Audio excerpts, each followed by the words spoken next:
Hi everybody, I'm Stacy Niebling-Fisher, and as you can tell, I'm not with you guys today at the Green Acres building. Instead, I'm standing in my own living room. I know a lot of you already know this, but I recently got a job at Missouri Western State University, and I'm super excited about my new job. But sadly, it's not allowing me to be with you guys today because of some trainings.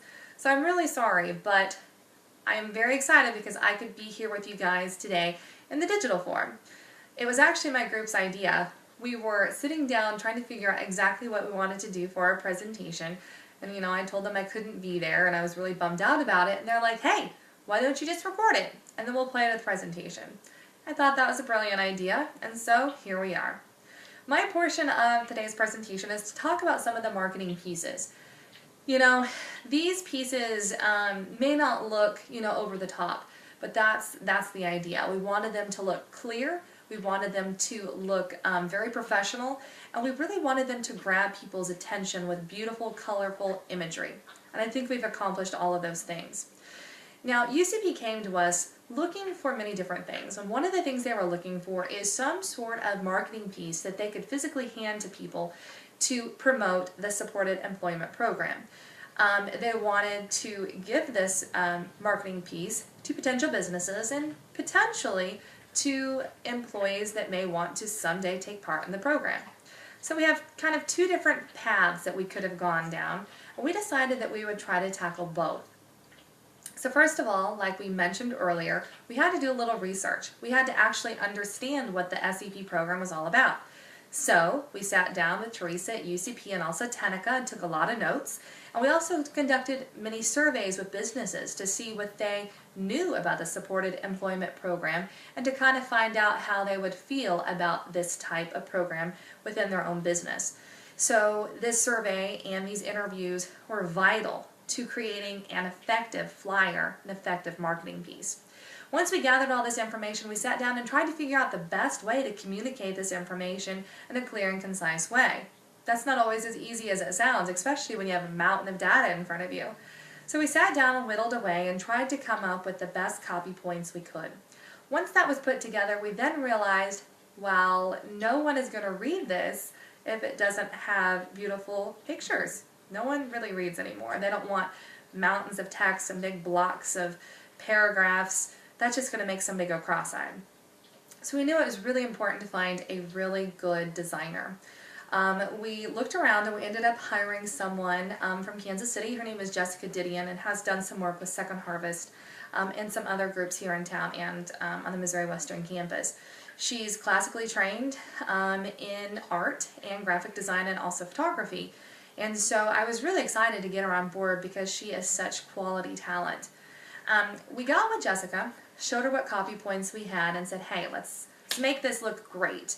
And she kind of looked at us funny and made us realize, that's too much text. What are we going to do? We want this to be effective, and we don't want people just to throw it away. So we worked with Jessica very closely and helped to whittle down those copy points, but to keep all the important information, in the forefront.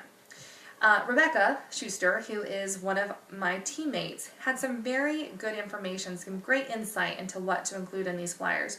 Because as somebody who, works at Johnson Controls and may look at these types of flyers, she really knew what, potential employers may be looking for. And so we followed a lot of her lead on what she felt like she, as someone in the HR department, would maybe look at in a flyer to potentially hire those through UCP for their own business purposes. So if you'll look at your flyers, which hopefully you'll have some examples there before you, you will see that we really focused on keywords that have been bolded, that focus on how can we help you. This is how this program can help you. And we also really highlight different statistics. These statistics really highlight why hiring a person with some sort of disability is actually very well received by the public and in turn results in high productivity for the business. So those are the items that we really decided to focus on, and I feel like they have been will be very effective for UCP because they're quick and to the point, and it's really what a person may be looking for to really get behind this program. If you will notice, there are two different types of flyers. One, like I said, is focused toward the business, and one that's focused to potential employees. Now, when Jessica first designed these, she probably had 6 different ones for us to look at, but we whittled them down to these 2 because they were our favorite. They are full color, but they would also look great in black and white. And because they are on 8.5 by 11 sheets, they could be easily reproduced in-house on a normal printer and still look really high quality because of the high quality design. Now, the second part of our problem was to figure out how to market our business expo. And the business expo we'll talk about some more, but it was an idea in order to get more businesses aware of the SEP program.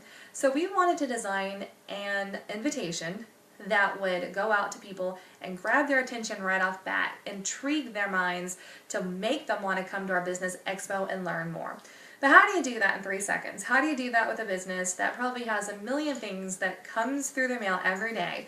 You know, there's all this clutter out there, and how do you get through the clutter and really get your message to blare in front of everybody? It's a challenge, and it's one that a lot of people struggle with. We all do in the marketing industry.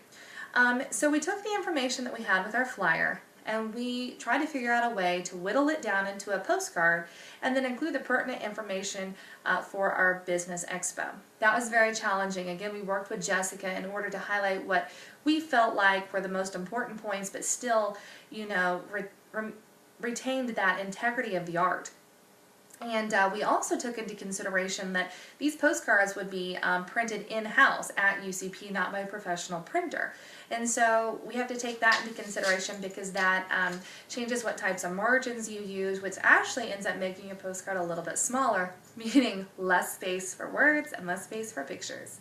But we figured it out, made sure we kept that postcard small enough to still remain a postcard type of postage rather than, you know, normal postage to save UCP money. We're really proud with what we came up with. As you see, that postcard is actually on our PowerPoint as well.